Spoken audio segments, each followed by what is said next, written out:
Bueno, pues mi nombre es Jaime Chalita Miranda, tengo 48 años. Mi actividad profesional empezó, estoy todavía estando dentro de la facultad.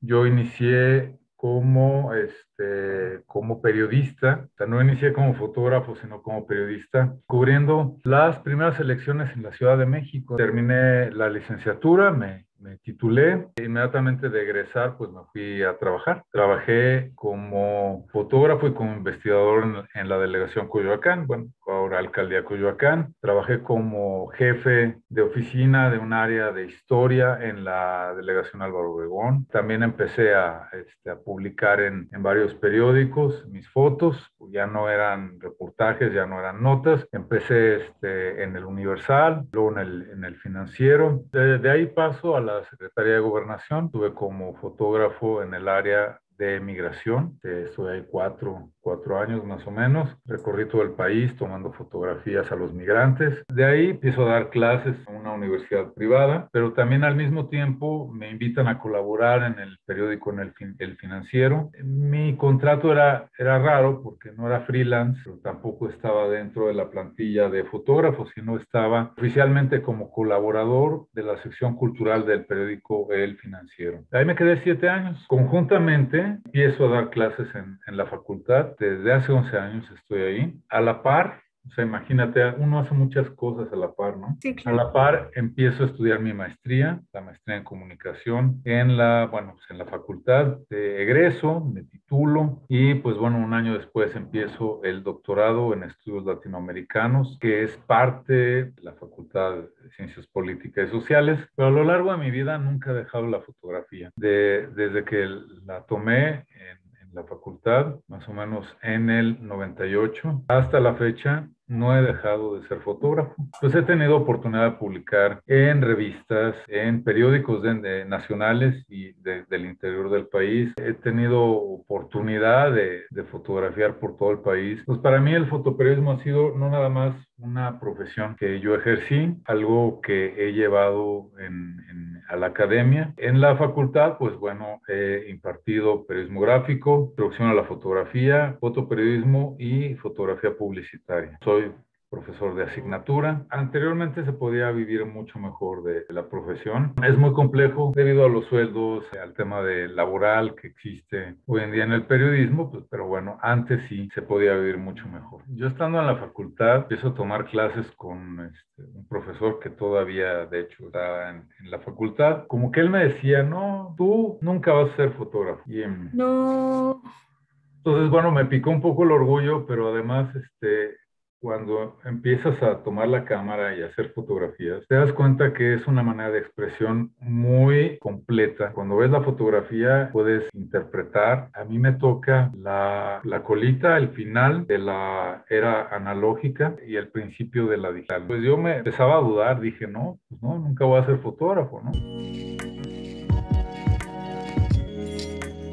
Y entonces llegué al centro de la imagen, era un lugar de encuentro de fotógrafos donde había decenas de talleres todos los años y ahí me encuentro con un gran fotógrafo, Eric Gervais, un fotógrafo francés que se nacionalizó mexicano y él me empieza a llevar de la mano, ¿no? O sea, como que él me empieza a dar el gusto por la fotografía y obviamente te enamoras cuando entras al cuarto oscuro, cuando empiezas a ver la magia de cómo aparece la fotografía en un papel revelado, con una luz roja arriba. Es fascinante. Para mí, era también como una especie de competencia conmigo mismo, ¿no? Y eso nos pasa a muchos fotógrafos, decir, wow, saqué esta foto, pero uy, me hubiera gustado sacar esta otra. Entonces siempre uno está en busca de la foto perfecta, pero la foto perfecta no para los demás, sino para uno mismo, ¿no? Y el hecho de poder fotografiar constantemente fue algo padrísimo porque antes eran rollos fotográficos y costaban dinero, ¿no? Entonces, sí, claro. comprarlos, revelarlos y a imprimirlos, pues era una lana. Hoy pues ya te compras nada más la cámara y ya viene con tarjeta y no pasa nada. Pero antes pues cada rollo sí salía bastante caro y pues bueno, te voy a poner un ejemplo. Hoy si quieres comprar un rollo en blanco y negro, te viene saliendo en casi 300 pesos. Y revelarlo pues si tienes los químicos ya la hiciste, pero si no, pues tienes que comprar 1,000 pesos en químicos, tener los conocimientos y tener toda la parafernalia, ¿no? Ujú. Es muy cara, la fotografía siempre ha sido muy cara. Y el problema era tener que decidir, ¿no? Pues ya había egresado a la facultad y decir, bueno, me voy al periodismo o me voy a la fotografía, porque cuando empiezas a ver lo caro que es, las cámaras, los objetivos, todo lo que usas, dices, no, bueno, pero pues yo decía, sí, voy a ser fotógrafo, voy a ser fotógrafo, y pues bueno, lo logré. Sí, de hecho, sí volví en el financiero, me acuerdo que estaba con el editor, nos enterábamos que venía un gran fotógrafo que, bueno, admiro yo también, se llama Joan Foncuberta, que venía al Chopo y a hacer una exposición de su trabajo y estaba dando entrevistas. Entonces le hablé al editor y le dije, oye, yo quiero ir a tomarle fotos, pero también quiero hacerle la entrevista. Y pues lo hice. Entonces fui, le hice la entrevista, le tomé las fotos y la nota, pues, salió con mi nombre y mis fotos. Pues mira, por ejemplo, esta fue la primera nota que escribí desde que dejé de ser periodista. Lo que sucede es que yo pedí esta nota en específico porque Joan Foncuberta es uno de los principales teóricos y académicos de la fotografía y pues yo lo había leído mucho tiempo. Es un, cuate que ha ganado el premio Hasselblad a la fotografía, que no es cualquier cosa. Entonces a mí me había interesado muchísimo. Bueno, hay muchísimos fotógrafos, de Manuel Álvarez Bravo, Colette Álvarez Bravo, a ella sí, con ella sí platiqué. A Héctor García lo entrevisté y le saqué las fotos para el periódico. A Marco Antonio Cruz, el que era jefe de fotografía de proceso. A Pedro Altierra lo he entrevistado muchas veces y le he tomado fotos muchas veces. A Andrés Garay, el profesor de la facultad. A Francisco Mata Rosas, a Eric Gervais. Bueno, hay N cantidad. A Elsa Medina, internacionales. Mary Ellen Mark, que es una de las fotógrafas que más admiro porque fue una persona, ya murió hace algunos años, que tenía una sensibilidad increíble para la fotografía documental y el fotoperiodismo. A Susan Meiselas, o sea, hay miles y miles de fotógrafos. E incluso Claro. este gran profesor que tuve, Eric Gervais, fue realmente quien me enseñó fotografía. Mira, a ver si lo puedes ver bien. Ah, sí, México Panorámicas. Cuando yo empiezo a tomar clases con él, él estaba haciendo este libro, estaba haciendo todavía las imágenes y Ujú. él fue quien realmente me empezó a meter a la fotografía, ¿no? Cuando estaba, por ejemplo, en Gobernación, me toca ir al Zócalo a fotografiar a unos extranjeros porque estaban manifestándose, estaban haciendo relajo en el Zócalo. Y llego yo y ahí estaba un tipo que conozco bastante bien porque fue de mi generación, el famoso Mosh. Nos conocíamos en las clases y todo. Estaban los extranjeros y estaba este movimiento de los machetes, ¿no? Que estaban ahí en el Zócalo manifestándose y el Mosh dijo, ahí está una persona de Gobernación, ahí está un fotógrafo de Gobernación. Y todos estos campesinos con machete se me fueron encima, me golpearon, me tumbaron en el piso y me robaron la cámara. Querían encajar el machete en el costado, afortunadamente no atravesó. Me hicieron prender fuego con mi propio encendedor. Sí lo estaban, o sea, me lo quitaron, me lo robaron y empezaron a hacerle así. Y al final lo que hicieron fue dejarme, pero no sin antes golpearme en los testículos de una manera muy fuerte, lo cual pues tuve que ir al médico y bueno, es una experiencia muy dura, muy difícil. Lo que pasa es que lo vemos en ciertas partes del mundo, a lo mejor aquí también en México vemos las agresiones contra fotógrafos, pero cuando lo vives, uf, o sea, dices, ¿qué estoy haciendo aquí, no?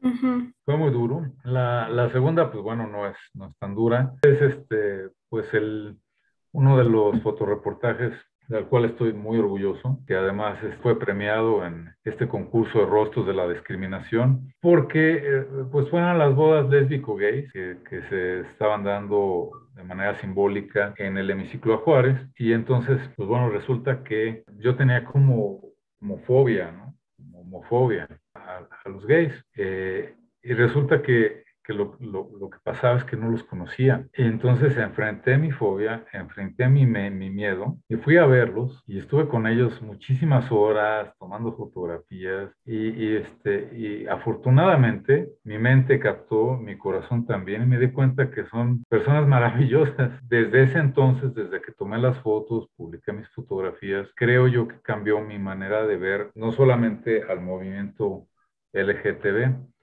sino en general a las personas. Creo que empiezas a darte cuenta que todos estos prejuicios que tienes aquí son eso, son juicios antes de. Y desde entonces voy a las marchas todos los años. Pues la fotografía me ayudó para entender, abrir mi mundo y quitarme estas telarañas que tenía en la cabeza. Me hizo ver que el otro es un ser humano y no es una persona que la puedas tú definir por sus características sexuales, ¿no? Un dramaturgo escribía obras de teatro y tenía cáncer, estaba desahuciado, escribió un libro, me dan la orden para ir con la reportera y fotografiarlo, y entonces en plena entrevista lo suelta así como va, dice, yo estoy desahuciado, me dan tanto tiempo de vida, ¿no? Y tú tienes la cámara, lo ves y dices, estoy fotografiando a alguien que está a punto de morir. Híjole. También es muy rudo. Sí. Eh, otra anécdota, pues creo que es la primera vez que tomé foto a un muerto, que me fui a un CEMEFO. Es una cosa terrible porque nada te prepara para entrar y ver en la plancha a un muerto de bala, que tú le tengas que tomar fotografía. La foto. Pero pues son experiencias al fin y al cabo, ¿no? O sea, la competencia entre fotógrafos en un medio es brutal y a veces las envidias, el medio de donde vienes, si es entre la jornada y el Reforma o el Universal, pues bueno, se andan dándonos quien vives, pero a la hora de haber problemas el gremio es el más solidario que te puedas imaginar, ¿no? Hubo muchísimos muertos de parte de los periodistas, bueno, muchísimos, y eso no sale. Compañeros que se enfermaron de COVID, lo que hacen el gremio es decir, bueno, vamos a hacer una venta solidaria, una rifa solidaria, ponen a la venta para hacer rifa una imagen de algún fotógrafo de a 100 pesos, se junta y todo esto se le da a los deudos o para el tratamiento, ¿no? En general, si tú vas a hacer composiciones muy bonitas, muy bellas y todo, pues va a haber editores que te digan aquí no es tu lugar. En general, lo que requiere el fotoperiodismo es la información y eso es básico. Pero también hay que entender que la información depende del medio donde estés. No es lo mismo ser fotógrafo de la jornada ahorita, donde hay una serie eh, pues, de compromisos políticos con el partido político gobernante.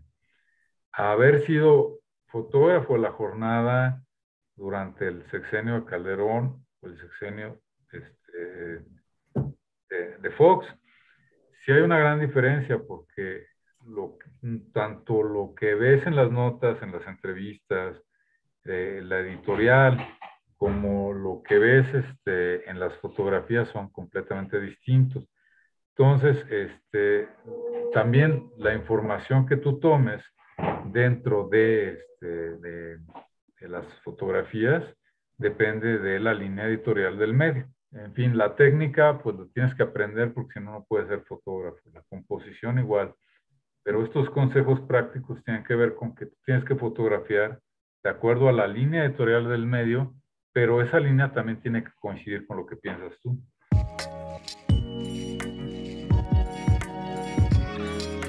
Sí, ¿no? Mira, la censura siempre ha existido. Para mí el hecho que te digan es que tú tienes que ser objetivo es limitarte. Porque si tú eres un periodista, tú escribes, este, pues llega un editor, te dice esto no sirve, reescríbelo. O en la mesa de redacción te cambian los párrafos, te los arreglan y todo. Pero ¿cómo le puedes hacer si la foto es en un momento, en un segundo, irrepetible? ¿Cómo le haces entonces para, pues dices, es que tú tienes que ser objetivo? Muchas veces antes de que vayas a tomar la orden te dan línea directa, muchas otras no, porque tú ya te la sabes. Y pues esos son dos tipos de censura a tu trabajo. Pero existe también otra, ¿no? La verdad es que ahora con tantas cámaras en celulares, pues tú ya no te dedicas a hacer fotografía en calle, ¿no? Que esa era la parte padre, la parte rica. Porque pues hoy pues todo el mundo agarra las fotos de redes sociales y ahí puedes ver muchísimas cosas, ¿no? No perfectas, no con nitidez suficiente, no, nada así, pero puedes encontrar muchas cosas de fotografía de la calle, de cosas que están tomando todos y que suben por millones al día. Entonces, hoy pues te censuran esa parte, te dicen no tomes esto, ve con los políticos. Si tú abres ahorita un periódico es desastroso, ¿no? Hay fotografías que se abren muchísimo y que se ven puras cabecitas en manifestaciones. Y vas a Instagram o vas a Facebook y te encuentras a los manifestantes cubiertos o con con las pancartas. ¿Por qué? Pues porque ahora el fotoperiodista nada más hace la toma general y la gente en la calle con el celular hace la toma de todo el resto de la manifestación, ¿no? Entonces, no es que sea una censura como tal, sino que hay un acotamiento de lo que ahora hace el fotoperiodista que antes sí hacía.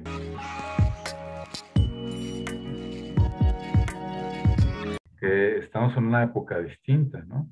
Digamos que desde que está la era digital en las cámaras fotográficas es otra cosa y la era analógica es otra cosa. La era analógica, como no había dónde publicar, o sea, estamos hablando de que de veras no había dónde publicar. Si tú publicabas en un medio eras fotoperiodista. Si no publicabas en un medio y ponías tus fotos en una exposición, eras fotodocumentalista. Hoy no, hoy ya tienes dónde publicar. Tienes, bueno, ¿cuántas redes sociales? ¿Cuántas ya puedes hacer tu propia página? Y esto pues es gracias a la web 2.0 que entra en el 98, 99, en donde ya se nos permite a nosotros como usuarios publicar. Entonces ahorita puedes ser fotoperiodista sin trabajar en medio. De hecho, hoy ves mejores trabajos en la red que en los periódicos.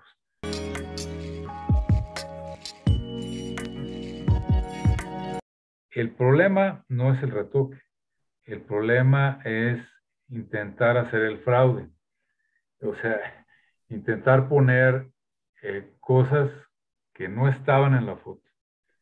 Eso lo puedes hacer cuando te dedicas a hacer fotografía más tendiendo al arte o a la expresión personal que al fotodocumentalismo y fotoperiodismo.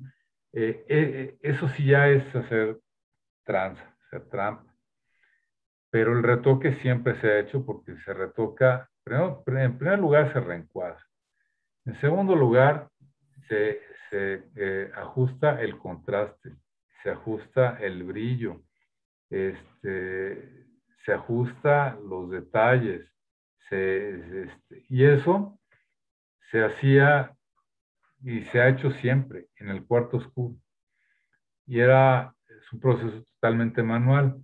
Hoy lo que está pasando es que hay una gran facilidad para hacerlo. Pues eso es lo que no se vale.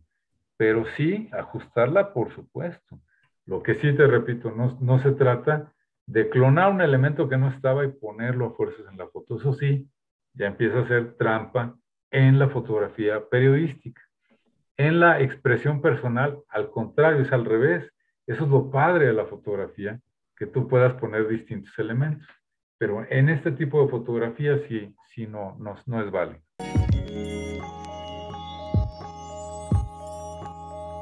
El periodismo es una profesión mal pagada y además, digo, no te decepciones, ya ve tus ojos de decepción.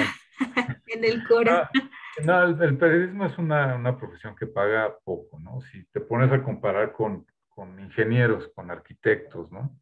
Con médicos, si tú pones a comparar los sueldos de otras profesiones con la del periodismo, pues sí, la diferencia sí es grande.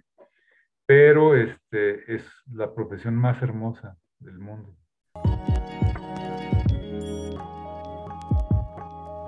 ¿Cómo puedes destacar? Pues trabajando mucho, muy duro, es es una profesión que requiere de tu vida, ¿no? Es muy absorbente la profesión, pero no solamente en el periodismo, en todo lo que es la profesión del comunicólogo. Es una imagen que me dolió mucho hacerla. Eh, Esta barda ya no existe, es Tijuana de este lado, es San Diego, el condado de San Diego del otro lado. Yo era parte de gobernación en ese tiempo. Cuando llego me ve este cuate y la verdad se asustó muchísimo porque pensó que lo iba a detener. Yo estaba con la cámara y le dije, no, yo no vengo a detenerte, ¿no? Yo vengo a tomar fotos, ¿no? Y él estaba muy nervioso y se puso a cantar el himno mexicano, el himno nacional, para que yo viera que era mexicano.